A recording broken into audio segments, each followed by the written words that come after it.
music faculty? Cool. Okay. Great. Well, your teacher Dinah is my boss, so is she around? Do you want to come out and say something, Diana? So the first one is an Australian and a world premiere, and it is Songs of Grief and Sorrow.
Sorrow and memory. And they are written specifically for Ayse Hanal and for Eugene Tamplon.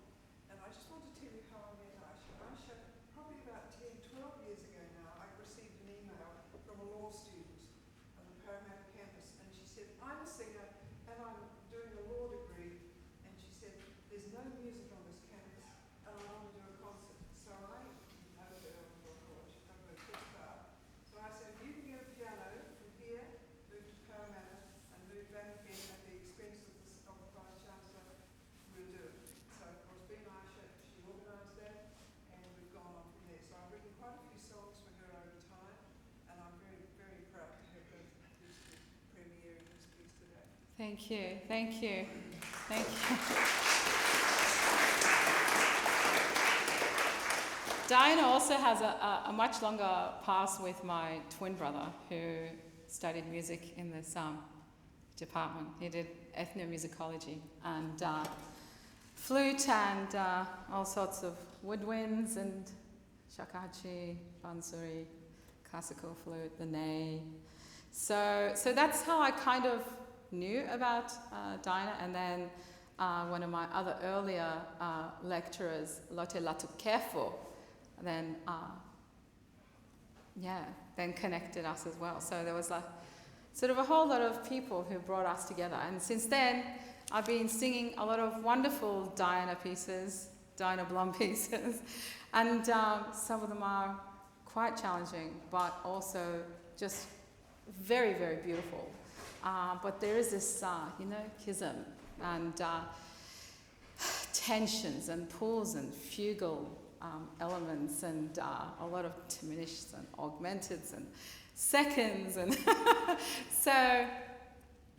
so we usually workshop, but before bringing it to a performance level. But this is it. So.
My son has a sister.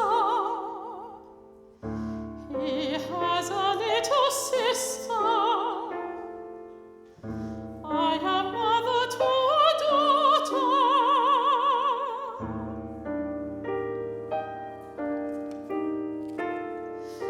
My partner is father to a son and a daughter.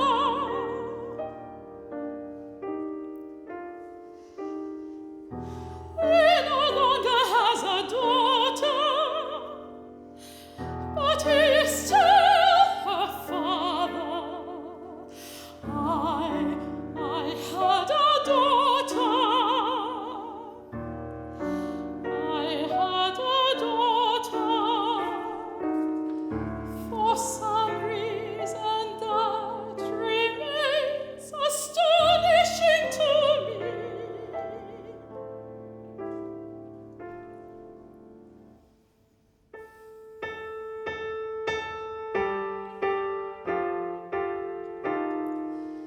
But of course, I am with her.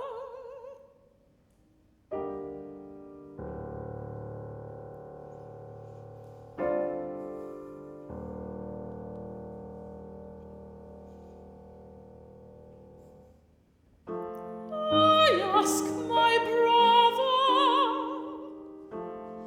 tell me what happened. I ask my brother, tell me what happened. But I'm in so much pain, I am afraid I am dying. Time did matter.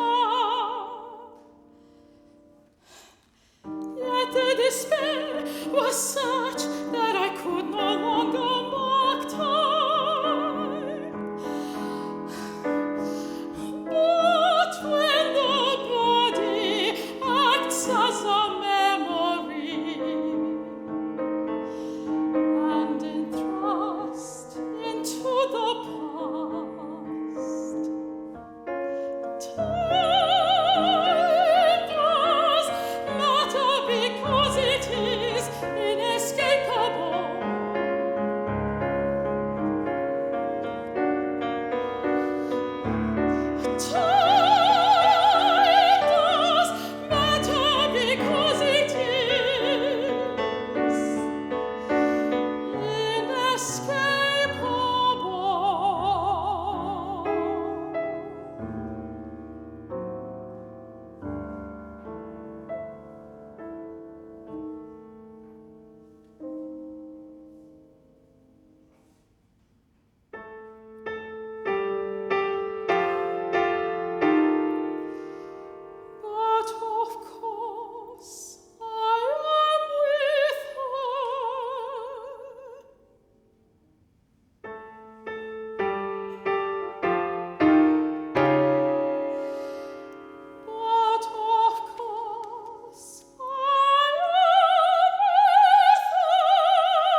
When my mum lost her little baby, my older brother at 8 months old, she would, in the middle of the night, head to the Rookwood Cemetery to be by his grave.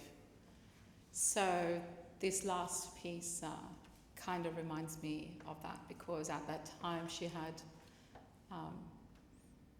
two little ones, and she lost her infant, and so they used to find her in the middle of the night, fallen asleep on his grave.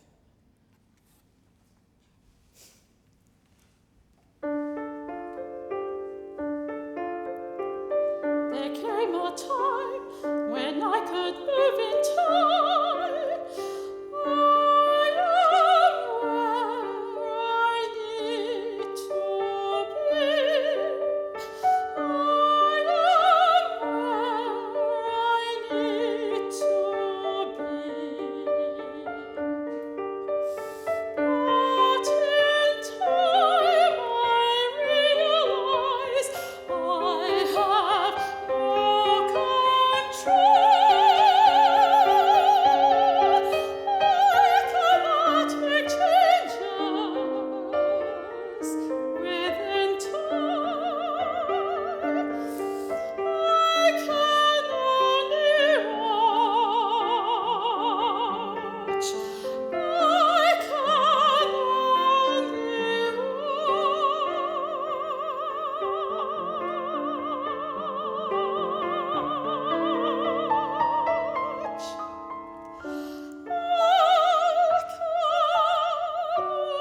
only watch. I can only watch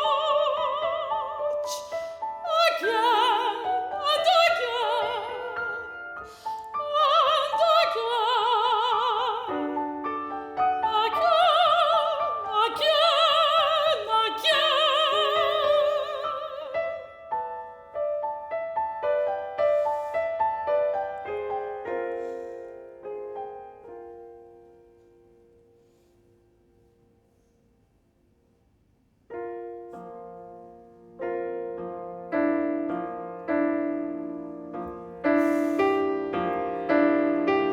Sometimes my son asks me where I am.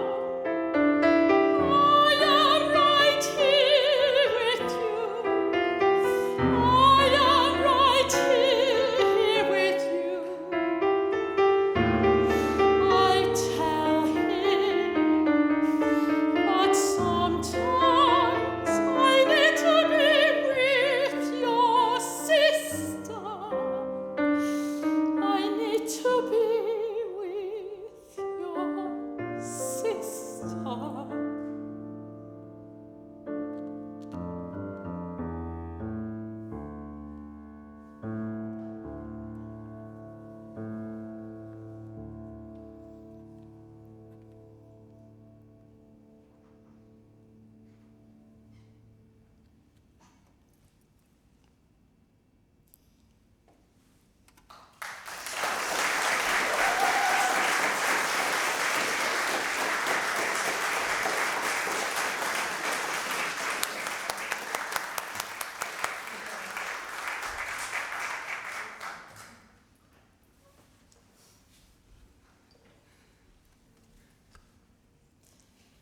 So I guess, where there's death, there's also birth. And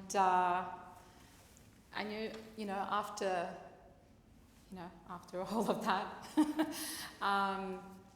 this particular work is by John Wayne Dixon, and he wrote it for his grandson, Patrick, and asked me to sing it. And it's very sad because 2 weeks ago also Wayne lost his sister very suddenly. So that's why he couldn't be here. Otherwise he would have come all the way from South Coast to talk about his writing, and he writes beautiful, beautiful music. And I've also known Wayne since my music degree back in Wollongong University. He was my oral teacher.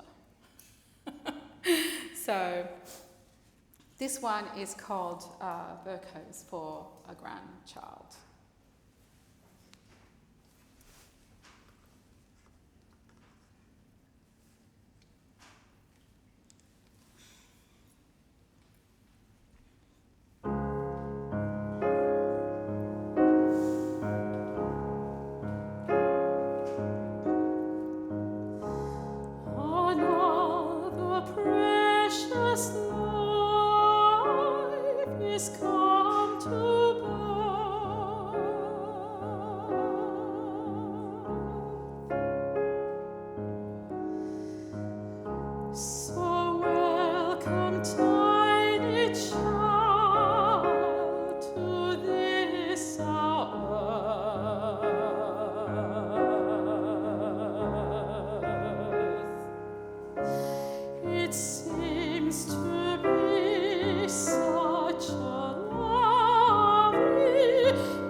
The next work is also a Blom work. Did you want to say something, Diana? About remembrances for? That was 2015 for the centenary of the Anzac landing, yeah. So I should ask you for some songs for related to the centenary anniversary. And so I was looking for texts, and I came across a textbook which was transcriptions of interviews of Eugene survivors. I got from the book together, and I've taken excerpts of his survivors' words and made a series of songs, and then some of them were Turkish songs, some were Australian songs. Thank you. It's interesting, isn't it? Because, you know, there are stories being told from both sides, and this cycle, you know, it switches sides. So it'll tell you the story from the Australian, New Zealand side, and then it'll switch over to the Turkish side to see what happened. And, you know, and the last one is when everyone leaves and it's just the Turkish soldiers are left. So that's the landscape. It's a, you know, sometimes it's very calm and sometimes it's a bloodbath. So, and this is enlisting, and this is when they all want to be heroes. They all want to go to war. You know, all these young men. So.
either die or you survive.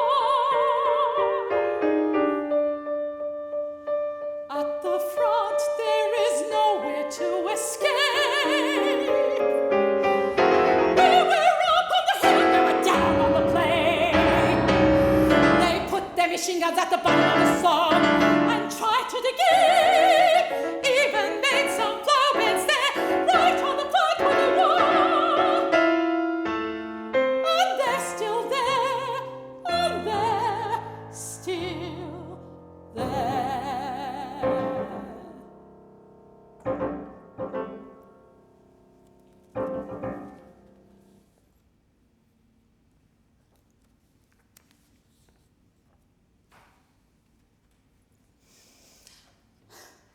In this one, they're in the trenches, and a rookie soldier sees a light, and he thinks it's the lantern from the other side, and he gets ready to shoot.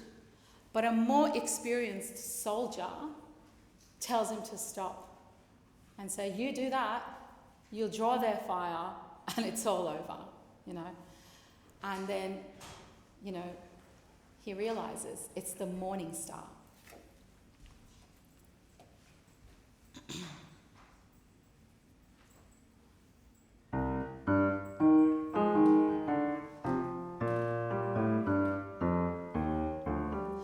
There was a chap in our troop that was in the South African War, and he was about 40 old.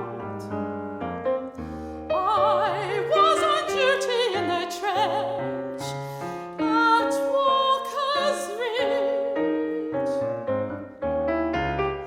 and I'm looking over at hill 60,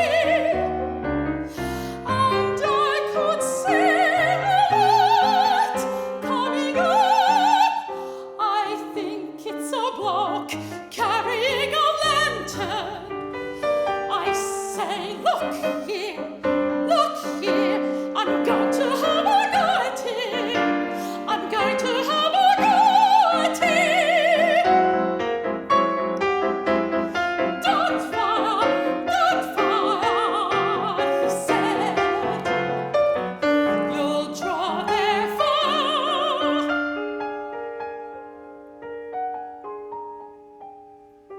And do you know what it was? I watched that light. It was the morning star. It was the morning star.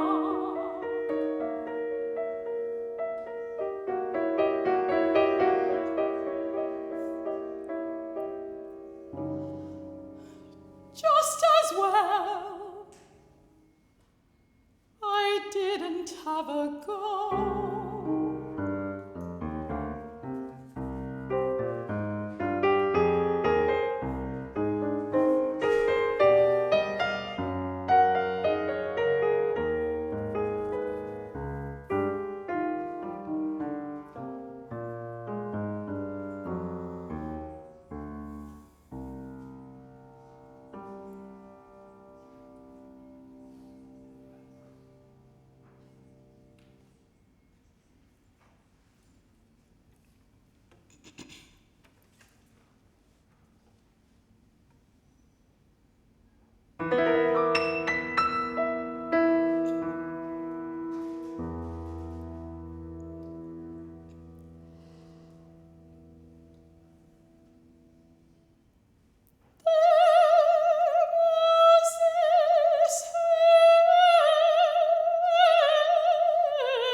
had stopped.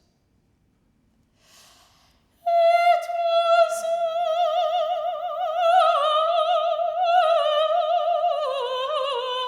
early morning,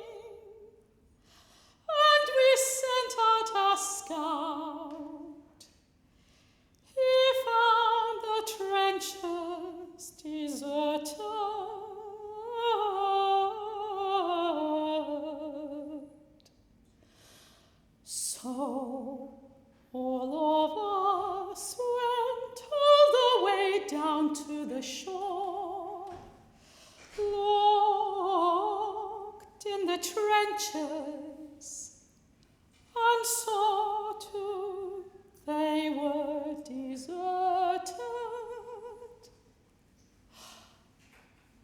They'd gone. Well, what could we do? I found this badge, which had been dropped. I think it was on their caps. I kept it as a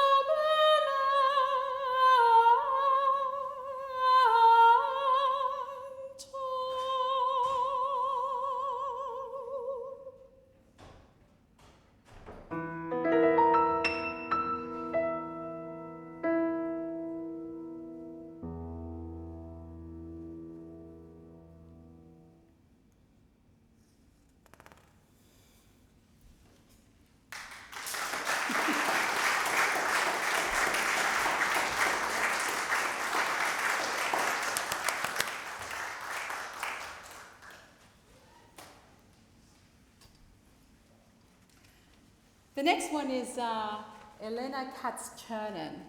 Who knows Elena Katz-Chernин's works? She is, yes, and she's quite. She seems to have found a formula. Her voice, her style is it's quite sort of cinematic and tonal with very subtle risks, playing with tonality. But it's interesting, and sometimes it's, she does work with a lot of sort of fugal aspects as well. So, but this one is called Vocalise for Fred.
Last year was centenary of Piazzolla's birthday, the Argentinian composer. And we had a concert that was scheduled for last June that got postponed 4 times, at the Opera House. And so, we hung on to it until this January, and we managed to perform this beautiful program by Astor Piazzolla and his contemporaries like Gardel and Ginastera. So this one is probably something that might be familiar. It's called Oblivion, and there are lots of different arrangements of it. He writes beautiful music. He revolutionized tango music, and his style is called, tango nuovo.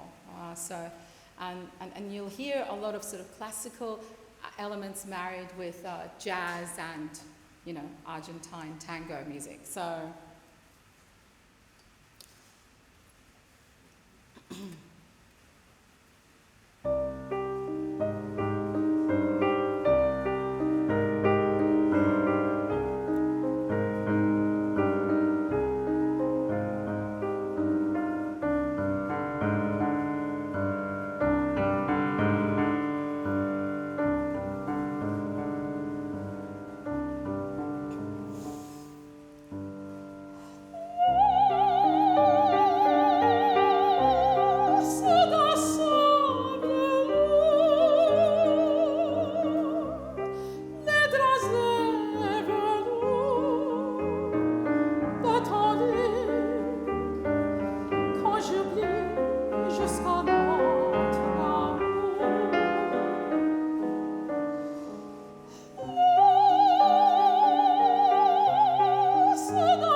Thank you. We've got last two pieces. Thank you for sticking around. These are by Margaret Brandman, another Australian composer. Who knows who Margaret Brandman is? Who's done AMEBs and all those booklets? No? No? She writes all of these exam booklet pieces for AMEB and grades and all of that. And, and she writes quite sort of melodic lines and everything. This one is called In the Shadow of Uluru. And I've been to Uluru 4 times, to the rock. And I feel that this kind of harkens an image like back from the 60s or something. I feel like, when there was a documentary made, it's, obviously it's not from a First Nations eye. And you can sense that there's this awe and wonderment about it. And, this is from Margaret lens of when she saw the rock. And it is quite a moving experience. If you haven't been already, I strongly advise that you go there. And that's why I keep going back, because I can't seem to get enough of it. And there is, there are 2 locations actually. There is Uluru, the rock, that everybody knows. That's, the center, I guess, the iconic landmark for everybody. But there is also a place called Katajuda, and it's, it's sort of English name, which is not the original name, the Olgas. It's, again, has an incredibly spiritual air and atmosphere about it. And when you go there, the wind is incredible. The wind circles around the rock, and it's incredible. It just sweeps up everything. And there's all this vegetation and habitat and waterholes, around the rock. And at the Katajuda, there's the Walpa Gorge. And also, when you go down into the rock formation, through the Valley of the Winds, there is an incredible, carry of acoustics. I've sung right at the entry of the Valley of the Winds, and there were people coming from 5-6 kilometres away who could hear me sing, because the wind carries the sound all the way into the rock formations. So it's quite a phenomenal experience as well, both walking and singing there. But anyway, this is In the Shadow of Uluru.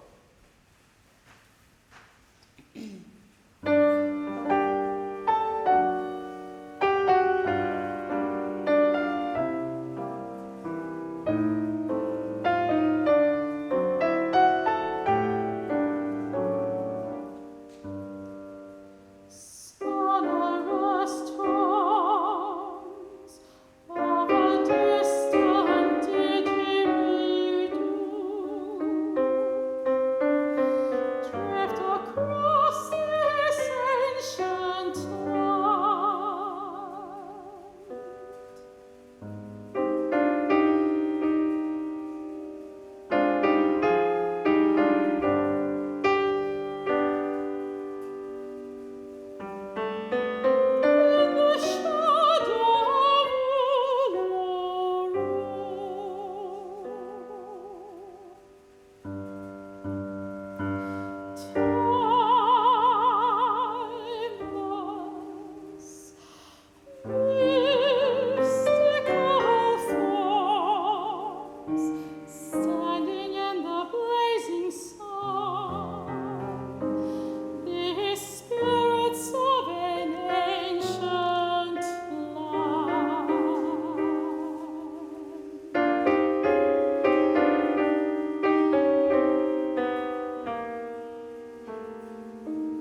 want to invite Benita to say something about this next piece by Margaret. It's called Universal Truth Remains.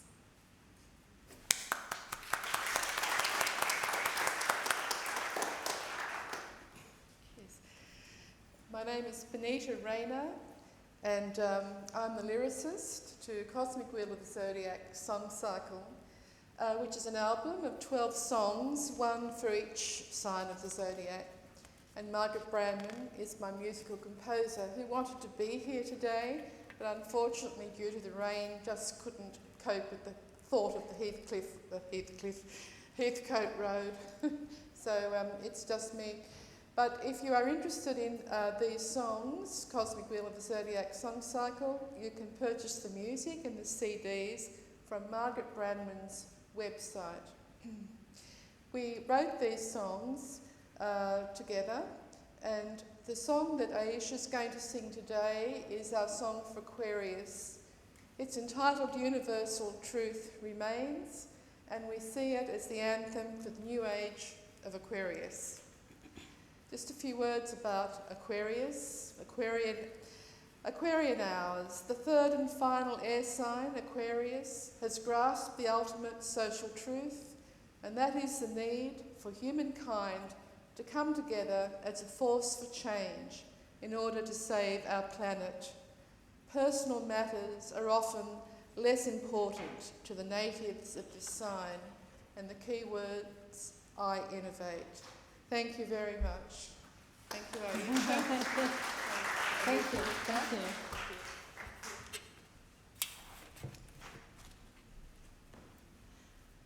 Yeah, I guess we wanted to sort of finish on a high note with this work because when I saw the text I connected with it because it's all about the fact that we are connected to each other. We are part of a whole, so to speak. And there's no separation between us. We think there is, but there isn't. So.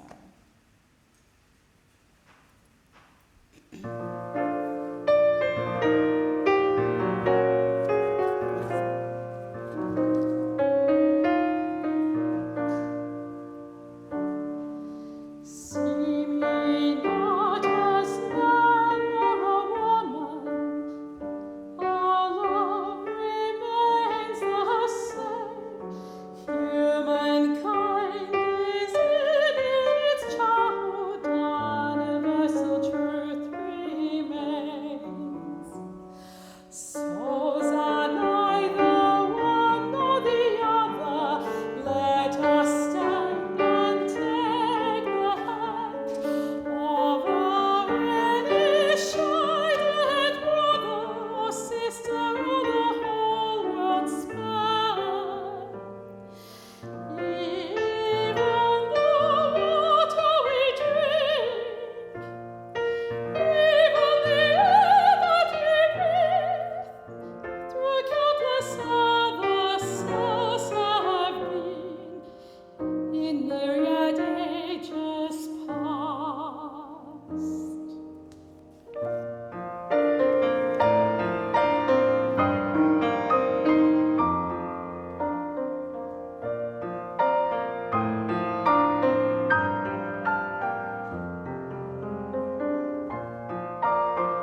That's it.